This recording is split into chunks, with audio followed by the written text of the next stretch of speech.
ఇవాళ నిజామాబాద్ ఎంపీ ధర్మపురి అరవింద్ గారు మా ముఖ్యమంత్రి ప్రియతమ నాయకుడు రేవంత్ రెడ్డి గారిపై మాట్లాడినటువంటి వ్యాఖ్యలను మేము తీవ్రంగా ఖండిస్తూ ఉన్నాం.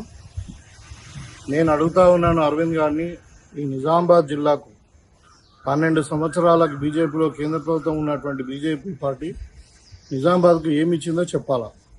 మరి అంటే మేమంటున్నాం గారిది గుడ్డు ఇచ్చింది, ఏమి ఇవ్వలేదని చెప్పి అంటా ఉన్నాం. ఎందుకంటే ఎన్నికల్లో వాగ్దానాలు చేశారు బీజేపీ వాళ్ళు, స్మార్ట్ సిటీ ఇస్తాం నిజామాబాద్ అని చెప్పారు. ఇవాళ కరీంనగర్ మనకంటే లేటుగా కార్పొరేషన్ అయినప్పటికీ, ఇంకా చిన్న సిటీ విస్తీర్ణంలో చిన్న సిటీ అయినప్పటికీ, జనాభాలో కూడా తక్కువ ఉన్నప్పటికీ కరీంనగర్ స్మార్ట్ సిటీ అయింది. మరి నిజామాబాద్ ఎందుకు కాలేదు అరవింద్? అదేవిధంగా మరి నిజామాబాద్లో ఉన్నటువంటి సెజ్, అప్పుడు కాంగ్రెస్ టైంలో 200 ఎకరాలు లక్కంపల్లిలో సెజ్ ఇస్తే 12 సంవత్సరాల్లో ఒక్క చిన్న ఇండస్ట్రీ కూడా రాలేదు. మరి అంటే మరి నువ్వేం చేస్తున్నట్టు? నిజామాబాద్ నువ్వేం చేసినావు గత 7 ఏళ్ళలో? ఇవాళ పసుపు బోర్డు ప్రామిస్ చేసిండు, బోర్డు ఇచ్చారు కానీ దానికి ఒక చెక్క బోర్డు తొలగించేసి మరి దాంట్లో ఒక సెక్రటరీ తప్పితే ఇంకేం లేదు. అక్కడ కార్యవర్గము లేదు, దానికి ఒక బడ్జెట్ లేదు, దానికి ఒక రూపకల్పన లేదు. ఇవాళ దానివల్ల రైతులకు ఏం పసుపు రైతులకు ఉపయోగం జరగట్లేదు. మరి మీ వైఫల్యాలను కప్పుపుచ్చుకోవడానికి కాంగ్రెస్ పార్టీ విమర్శించడం అనేది తగదు కాదు. ఇవాళ 2.5 ఏళ్ల కాంగ్రెస్ పార్టీ ప్రభుత్వంలో రేవంత్ రెడ్డి గారి నాయకత్వంలో జిల్లాకు ఒక ఇంజనీరింగ్ కళాశాల వచ్చింది, ఒక వ్యవసాయ కళాశాల వచ్చింది. ఇవాళ తెలంగాణ యూనివర్సిటీలో ఒక 100 కోట్ల రూపాయలతో అభివృద్ధి జరుగుతూ ఉంది. ఆడిటోరియం, హాస్టల్స్, అదేవిధంగా మరి 600 కోట్లతోని 3 ఇంటిగ్రేటెడ్ స్కూల్స్ వచ్చినాయి. ఈ విధంగా ఇవాళ నిజామాబాద్ జిల్లా మరి వ్యవసాయంలో నంబర్ 1 గా నిలిచింది ఇవాళ రాష్ట్రంలో. అదేవిధంగా ఎడ్యుకేషన్లో కూడా మరి నంబర్ 1 గా నిలవబోతా ఉంది. ఇవాళ మీరు రింగ్ రోడ్డు గురించి మాట్లాడుతూ ఉన్నారు. ఇది ఎన్నికల్లో 2023లో ఇచ్చినటువంటి వాగ్దానం కాదు. మొన్న మనకు ఏదైతే నిజామాబాద్ జిల్లాకు ముఖ్యమంత్రి గారు విజిట్ చేసినప్పుడు దాంట్లో అభివృద్ధి పథకాలలో భాగంగా మేము ఉన్నటువంటి ప్రజాప్రతినిధులు, నేను, అదేవిధంగా మరి సురేష్ రెడ్డి గారు, తర్వాత మహేష్ కుమార్ గౌడ్ గారు అందరం కలిసి మనకు ఒక రింగ్ రోడ్ ఇవ్వాలని చెప్పి ఒక ప్రపోజల్ ఇచ్చినప్పుడు ఆయన సానుకూలంగా స్పందించడం జరిగింది. ఇవాళ కూడా ఇంకా ఇవ్వము అని ఎక్కడ చెప్పలేదు. దానికే మీరు తొందరపడిపోయి ఏదేదో మాట్లాడుతూ ఉన్నారు. నేను అడిగిన దానికి మీరు సమాధానం చెప్పాలా? 12 సంవత్సరాల నుండి తెలంగాణకు బీజేపీ చేసిందేం లేదు. ఇవాళ వ్యవసాయ రంగంలోనే కాదు, విద్యారంగంలో కూడా నంబర్ 1 గా మన జిల్లా మరి తీర్చిదిద్దుతా ఉన్నాము.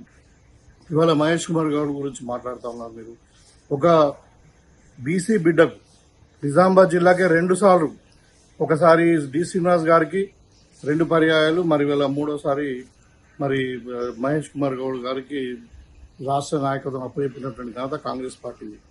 మరి మీరేమైనా చేసిరా?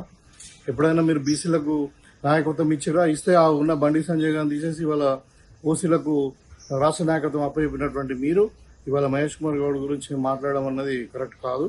ఇవాళ నాకు అనిపిస్తుంది ఏంటంటే మరి బండి సంజయ్ గారు ఏదో వాళ్ళ కుమారుడి కేసులో ఇబ్బందులు పడుతున్నటువంటి సందర్భంలో ఆయనకైనా మంత్రి పదవి పోయి మరి నీకేమైనా వస్తుందని ఆశతోని మాట్లాడినట్టు అనిపిస్తా ఉంది. లేకపోతే నువ్వు అంటే రేవంత్ రెడ్డి మీరు మాట్లాడడం అన్నది విడ్డూరంగా ఉంది. రేవంత్ రెడ్డి గారు నికాసైన వ్యక్తి, మరి కాంగ్రెస్ పార్టీ మాట మీద ఉండేటువంటి వ్యక్తి కాబట్టి 100% మేము ఎన్నికలు చేసిన వాగ్దానాలను అమలుపరుస్తా ఉన్నాం. ఇంకా రాబోయే టైంలో కూడా రింగ్ రోడ్ వస్తుంది, అదేవిధంగా మాస్టర్ ప్లాన్ కూడా చేంజ్ అవుతుంది. ఇంకా చాలా ఉన్నాయి నిజామాబాద్ జిల్లాకు మరి అన్ని రంగాలలో అభివృద్ధి చేయడానికి మా ముఖ్యమంత్రి గారు కట్టుబడి ఉన్నారు. కాబట్టి ఈ వ్యాఖ్యలను వెనుకకు తీసుకోవాలి. దీనిని తీవ్రంగా ఖండిస్తూ మరి బీజేపీ వాళ్ళు వీళ్ళకి అలవాటు అయిపోయింది ఏంటంటే 15 రోజులకు ఒకసారి నిజామాబాద్ రావడము, ఒక ప్రెస్ మీట్ పెట్టడము, ఒక ఆరోపణలు చేయడము. ఇవాళ నేను అడుగుతా ఉన్న అరవింద్ గారు, మీరు గెలిచిన తర్వాత మొన్న జరిగిన మున్సిపల్ ఎన్నికల్లో బోధన్ కానీ, తర్వాత ఆర్మూర్ కానీ, భీమ్గల్ కానీ, అదేవిధంగా ఇవాళ కొరుట్ల, మెట్పల్లి, జగిత్యాల, రాయకల్, ఇంక్లూడింగ్ మళ్ళీ నిజామాబాద్ మున్సిపాలిటీలో నీ పార్లమెంట్లో ఎక్కడ కూడా బీజేపీ గెలలేదు.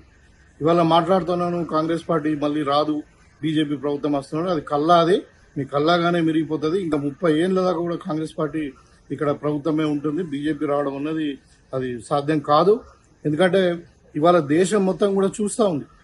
ఇవాళ దేశం యొక్క పరపతి మొత్తం తగ్గిపోయింది, రూపాయి విలువ తగ్గిపోయింది. ఇవాళ దేశంలో పెరిగింది ఏంటంటే నిరుద్యోగం, పెరిగింది ఏంటంటే ధరలు, పెరిగింది ఏంటంటే ఇది మన పేదరికం.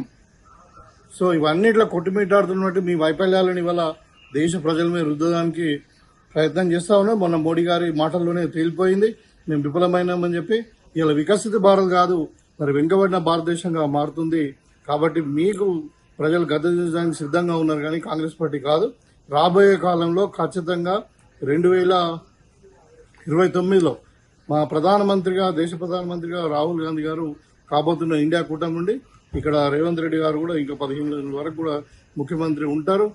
మన జిల్లాకు అన్ని రంగాలలో మేము ముందుకు తీసుకుపోతామని చెప్పి ఈ సందర్భంగా తెలియజేస్తాం.